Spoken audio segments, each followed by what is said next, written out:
Is the CPN a scam? Now, there are lots of scams that surround the CPN, but the CPN itself is not a scam. The common scam that you'll find surrounding this is people charging you thousands of dollars, telling you all these wonderful things it can do, and then you never really get the number. And you're just left out. They may shuck and jive on you a little bit. You can't really get a hold of them to try to get your number, and then they just kind of disappear on you. There was a guy in Vegas who was selling CPNs, but the reason he got his door kicked in is because he took one number and sold it to multiple people. But he's in jail now. If you go to the Federal Trade Commission's website, on there they talk about a scam that's called file segregation. File segregation is when you use an EIN number in place of your Social Security numbers. This is illegal. An EIN number is a business identifier, where your Social Security number is a personal identifier. So placing an EIN number on a financial form is illegal because you're misrepresenting yourself. That's fraud. Now, on the FTC website, they talk about claims that are likely to be scams. One of the claims they talk about is involving bankruptcy. Now, if you're in bankruptcy, a credit repair company may approach you and tell you something like, you're not going to be able to get credit for 10 years. Well, that's the trick. It's in the wordplay.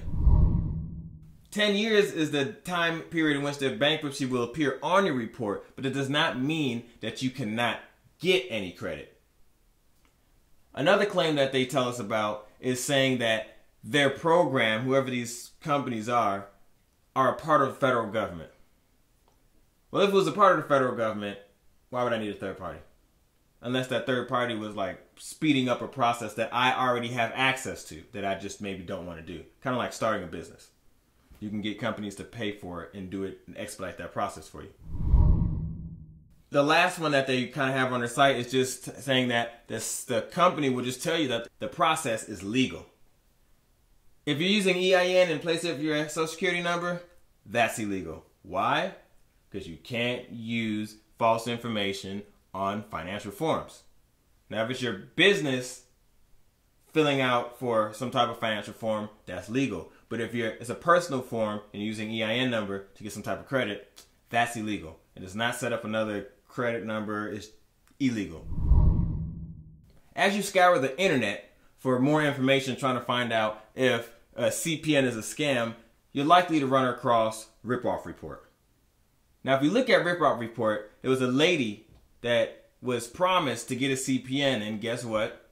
She paid thousands of dollars, and the person kind of disappeared on her. She just couldn't get a hold of it. She kept giving her the runaround, saying, oh, the number's coming, and oh, here's one excuse, here's another excuse. But in the end, she never got the CPN. So that is surrounding the CPN, but it's not the CPN itself that was the problem. It was the lady that was a scam. The other places that you'll find a lot of talk about a CPN being legal or illegal is online forums. In these forums, you'll see people that are pretty adamant that saying that it's 100% illegal and you're going to go to jail.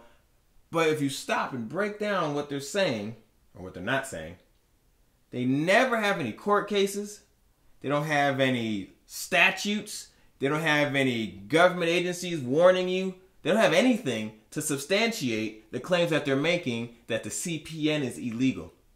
There was even a lawyer on one of these websites, like an Ask a Lawyer website, and he came off top saying it's 100% illegal and I'm right, you know, arrogant like a lawyer is, and you don't know what you're talking about. You asked me for advice and blah, blah, blah.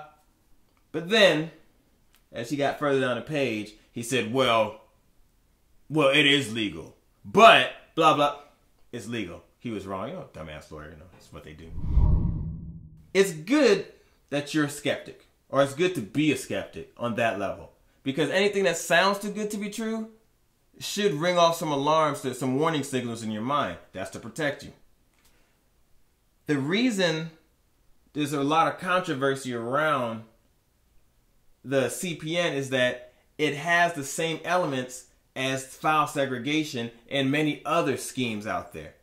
It deals with a 9-digit number that will help you improve your credit somehow.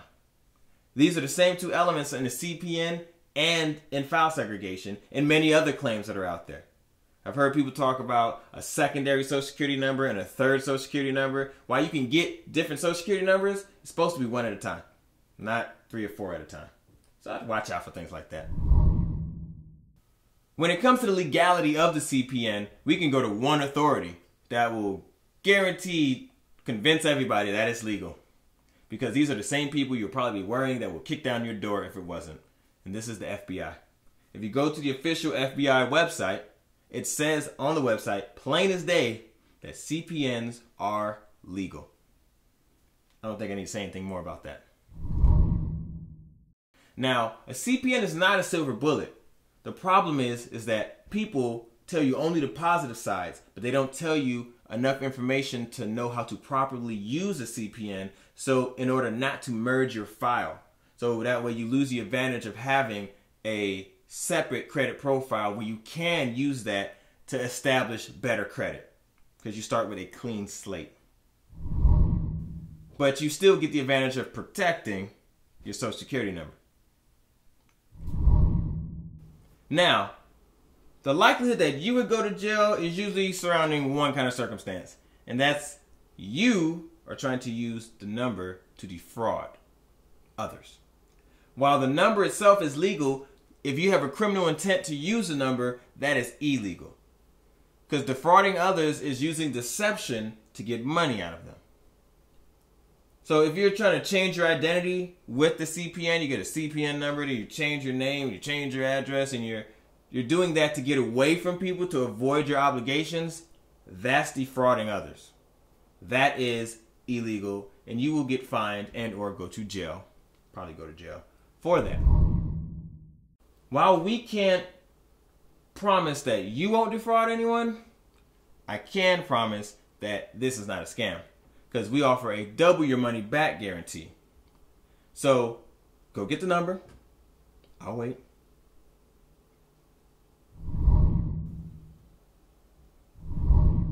Okay.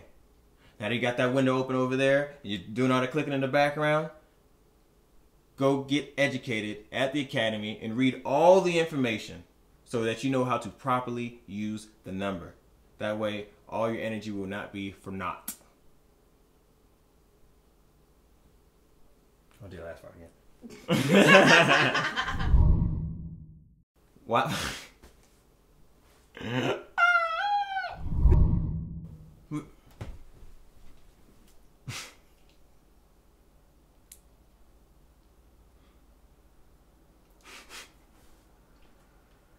Start and go to the eShop. Nope.